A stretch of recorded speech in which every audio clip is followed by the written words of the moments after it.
Hello guys, welcome to logical study YouTube channel. तो चलिए आज हम मैथ ओलंपियाड प्रॉब्लम सॉल्व करने वाले हैं। जैसा कि आप देख पा रहे हैं, हमें √9 + 4 √4 + 2 √3 इक्वल है ना, क्या होगा इसको कैलकुलेट करने पर, यही हमें इसमें सॉल्व करना है। तो सबसे पहले हम इसको सॉल्व करेंगे।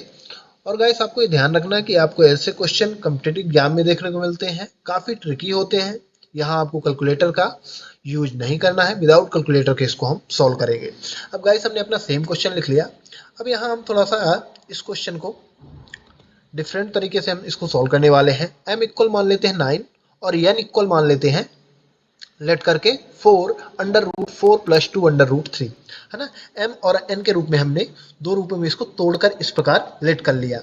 अब गाइस m को तो ऑलरेडी m इक्वल 9, इसको तो सॉल्व नहीं कर सकते। n इक्वल 4 √4 + 2 √3 इसको हम सॉल्व करेंगे। तो हम यहाँ लिखते हैं m + n √m + n equal क्या वैल्यू होगी, है ना। इसकी जगह m और इसकी जगह n, तो अंडर रूट है ना, टोटल वैल्यू क्या है, √m + n इक्वल क्या वैल्यू आएगी। अब हमें n इक्वल सॉल्व करना है। तो n इक्वल हमने क्या मान रखा है, 4 √4 + 2 √3। अब इसको सॉल्व करते हैं। तो गाइस इसको हम अगले स्टेप में इस प्रकार कुछ लिख सकते हैं, n इक्वल 4 √4 को हम लिख सकते हैं 3 + 1 + 2 √3, राइट। 4 को हमने 3 + 1 के रूप में तोड़ के लिख दिया।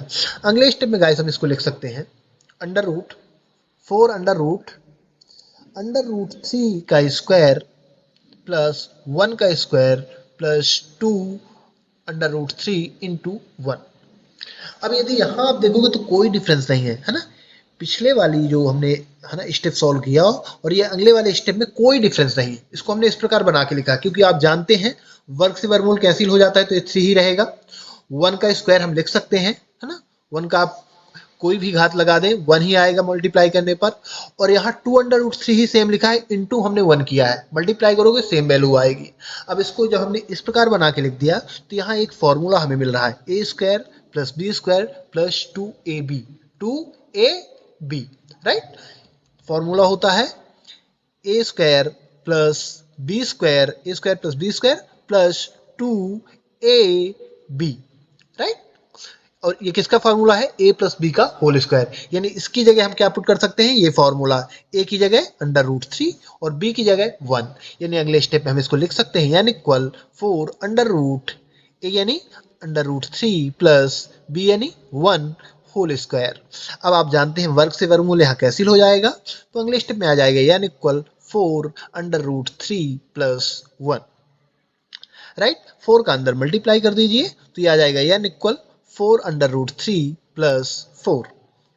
अब आपको क्या करना है, आप जानते हैं √m + n है ना इक्वल अभी आपको ज्ञात करना है या फिर है ना इसकी वैल्यू निकालना है, जबकि हमें वैल्यू इसकी ज्ञात करना है। पर हम इसके जगह हमने तोड़ के है ना m + n के रूप में लेट किया है, तो हमें √m + n की पहले वैल्यू निकालनी है, तो इसकी वैल्यू ऑलरेडी आ जाएगी।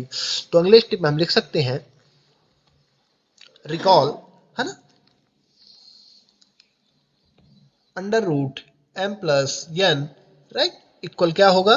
तो यहाँ से हम m की वैल्यू पुट करेंगे और n की वैल्यू जो हमने निकाली है यहाँ, इसको यहाँ पुट करेंगे। तो इक्वल m यानी 9 + n यानी ये वैल्यू हम पुट करेंगे 4 √3 + 4। अब आपको क्या करना है, 9 + 4 को ऐड कर दीजिए, तो अगले स्टेप में आ जाएगा 9 + 4 13 + 4 √3। अब गाइस यहाँ से हमें फिर फॉर्मूला फिट करना है और यही फॉर्मूला फिट करना है। कैसे करेंगे, तो चलिए आगे इसको हम कुछ इस प्रकार बना के लिख सकते हैं। 13 को हम लिख सकते हैं 12 + 1 प्लस 4 को हम लिख सकते हैं 2 × 2 √3 × 1। अब इसमें और इस लाइन में कोई भी है ना डिफरेंस नहीं है, क्योंकि 13 को हमने लिख दिया है 12 + 1 और 4 को लिखा हमने 2 × 2, है ना, मल्टीप्लाई करो सेम आ जाएगा √3 और मल्टीप्लाई 1 से कर दिया यहाँ, तो इसमें कोई डिफरेंस नहीं है। अब अगले स्टेप में गाइस हम इसको कुछ इस प्रकार लिख सकते हैं। 12 को हम लिख सकते हैं 4 × 3 + 1 + 2 × 2 √3 × 1। अब 12 को हमने तोड़ के लिख दिया 4 × 3 के रूप में, है ना, 4 3 या 12।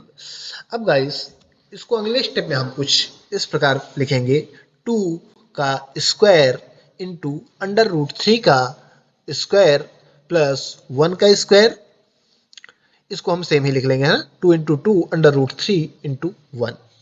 अब यहाँ देखोगे क्या इन दोनों में कोई डिफरेंस है ना, प्रीवियस लाइन में और ये लाइन में जो हमने सॉल्व किया इसमें क्या कोई डिफरेंस है ना, नहीं है। कैसे नहीं है, क्योंकि हमने 4 को 2 की पावर 2 लिख दिया, है ना, 4 को आप लिख सकते हैं 2 की पावर 2 यानी 4 ही है, और यहाँ वर्ग से वर्गमूल कैंसिल हो जाएगा, 3 ही है। 1 का हमने स्क्वायर लिखा है तो 1 का कितने भी बार मल्टीप्लाई करोगे 1 ही आएगा, और ये वैल्यू हमने सेम ही लिखी है, तो उसमें कोई डिफरेंस नहीं है। बट यदि आप देखोगे यहाँ तो यहाँ इनटू में इन दोनों की पावर सेम है, तो इसका रूल होता है यदि ये वैल्यू इस प्रकार रहे, है ना, a की पावर c इंटू बी की पावर c इक्वल हम लिख सकते हैं ए बी की पावर होल पावर c, है ना, ए बी की होल पावर c। उसी प्रकार इसको हम लिख सकते हैं, है ना, दोनों में सेम पावर है, तो अगले स्टेप में हम इसको लिख सकते हैं 2 अंडर रूट 3 की होल पावर 2, राइट, प्लस 1 का स्क्वायर, इसको हम सेम ही लिख लेंगे 2 इंटू 2 अंडर रूट 3 इंटू 1। अब यहाँ देखोगे तो हमें फिर से फॉर्मूला मिल रहा है A square plus B square plus 2ab, यही फॉर्मूला हमें मिल रहा है, A square plus B square plus 2ab। तो यानी ए स्क्वायर ए की जगह 2 अंडर रूट 3 और बी की जगह 1। तो फिर से हम यहाँ a प्लस बी यानी यहाँ पुट कर सकते हैं, a की जगह क्या पुट कर सकते हैं 2 अंडर रूट 3 प्लस बी की जगह 1 और होल स्क्वायर। अब आप जानते हैं वर्ग से वर्गमूल कैंसिल हो जाएगा, तो यहाँ क्या वैल्यू आ रही है 2 अंडर रूट 3 प्लस 1, यही गाइस हमारा आंसर होगा। अब आप सोचेंगे हमने तो m प्लस n की वैल्यू है ना फाइंड की है, नहीं, हमने इसकी, है ना, ये अंडर रूट की जो अंदर वैल्यू दी हुई है तो m और n मान लिया था, और m प्लस n के रूप में, है ना, ये प्लस बीच में था तो m प्लस n की हमें वैल्यू ही फाइंड करनी थी यहाँ, है ना, लेट करने पर, और m प्लस n की वैल्यू आने पर ये वैल्यू हमें मिल चुकी है ना, इसका कैलकुलेशन हमें मिल चुका है। कैसे, अब हम इसको लिख सकते हैं, क्योंकि m प्लस n हम इन्हीं वैल्यू को हमने लेट किया था, तो हम लिख सकते हैं यहाँ अगले स्टेप में अंडर रूट m की जगह, है ना, 9 प्लस n की जगह 4 under root 4 plus 2 under root 3 equal क्या वैल्यू प्राप्त हुई हमें 2 अंडर रूट 3 प्लस 1। तो वैसे यदि आपको इस प्रकार के क्वेश्चन मिलते हैं तो उनको आसानी से सॉल्व कर सकते हैं। इसी के साथ हम अपना वीडियो समाप्त करते हैं। आशा करते हैं कि यदि आपको इसी प्रकार मैथ्स से रिलेटेड वीडियो देखना है तो आप हमारे चैनल को सब्सक्राइब करें, लाइक करें, जो भी आपके क्वेश्चन रहे कमेंट बॉक्स में कमेंट करें, उनके आंसर आपको प्रोवाइड करा दिए जाएंगे। जय हिंद, जय भारत।